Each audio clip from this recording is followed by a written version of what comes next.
Olá, amigo vestibulando, tudo bem? Vamos conversar um pouquinho de física hoje, especificamente sobre resistores em curto-circuito, nesse contexto de associação mista. Quando a gente tem uma associação mista, com um desenho um pouco mais complexo, igual esse que eu coloquei aqui na lousa, a gente tem dificuldade de enxergar quem é que está ligado em série com quem é que tem paralelo.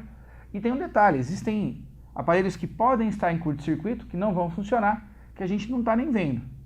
Para isso, a gente tem que adotar um método para resolver. A primeira coisa que a gente faz é identificar os terminais. Os terminais são os pontos onde você conecta a bateria, conecta o gerador. Via de regra, os terminais são identificados, são dados pelo seu problema. Então, no meu caso, eu vou ligar a bateria nos pontos A e B, que estão aqui. A gente também precisa identificar os nós. Nó é um ponto em que o fio divide. Eu tenho um nó aqui em cima e tenho um nó aqui embaixo. Vamos olhar, ó. Esse ponto não é um nó. Se eu tivesse uma corrente elétrica descendo por esse ramo, toda ela teria que fazer a curva e virar para cá. Ela não vai dividir, eu não tenho um nó. Aqui eu teria um nó. Se houvesse uma corrente elétrica descendo por esse ponto, ela teria que se subdividir em 3 pedaços. Então, o nó é um ponto onde a corrente ou onde o fio divide. Esses 2 nós aqui em cima têm que ser nomeados. O nome vai ser a letra. O critério que a gente usa para dar um nome para um nó é o seguinte: se entre um nó ou um terminal e esse outro nó houver um caminho sem resistência, a gente vai dar o mesmo nome. Então, esse nó aqui de baixo, ele vai se chamar A. Por quê? Entre esse cara e o A aqui em cima, existe um caminho sem resistência, resistência zero, não tenho queda de potencial. Ah, professor, mas aqui eu tenho. Prevalece se houver um caminho sem resistência. Aquele terminal lá de cima, não pode, aquele nó, não pode se chamar A, porque eu tenho um A, é um resistor de 2 entre o A e ele, tem um resistor de 3 entre o A e ele. Ele vai ter que se chamar B, porque entre o B e ele eu tenho um caminho sem resistores. Então aqui vai ser B. Detalhe, caso houvesse um resistor aqui, aquele nó se chamaria C. A gente dá sempre nome diferente quando há resistores entre os elementos. Mas não tem o resistor. Fazendo isso, a gente vai perceber o seguinte: esse resistor está ligado entre os terminais A e B, o resistor de 3 está ligado entre os terminais A e B, esse resistor de 6 está ligado entre A e B, esse resistor de 5 é entre B e A. Opa, esse está entre B e B. Como assim? Eu conectei os 2 lados do meu resistor a um único polo, a um único buraco da tomada. Esse cara não funciona.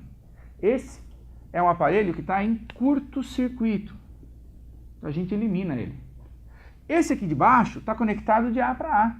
Ele também está em curto-circuito. A corrente elétrica não passa por esse aparelho.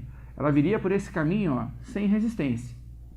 Apesar de a gente ter eliminado os aparelhos em curto, o meu problema ainda parece bastante complexo. Eu tenho um resistor aqui e outro aqui. A minha sugestão: coloca os nós nas extremidades, os terminais, e redesenha o circuito. Então dá uma olhada como esse problema, que parecia ser muito difícil, vai dar uma clareada. Ó.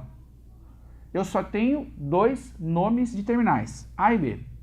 Então vou colocar o A de um lado, vou colocar o B do outro, e vou desenhar esse circuito linear, uma linha só, retinho. Quantos resistores eu tenho que saem do ponto A? Ó, 1 de 2, o 3 e o 6. Então, partindo do ponto A, meu fio tem que se subdividir em 3 partes. A primeira, um resistor de 2. Depois desse resistor de 2, ele vai ter que se conectar lá no ponto B. Esse de 3, A, 3 e B. Esse de 6, A, o 6 e chega no B. Pessoal, olha como aquele exercício de desenho bastante complexo cai numa associação relativamente simples de resistores em paralelo.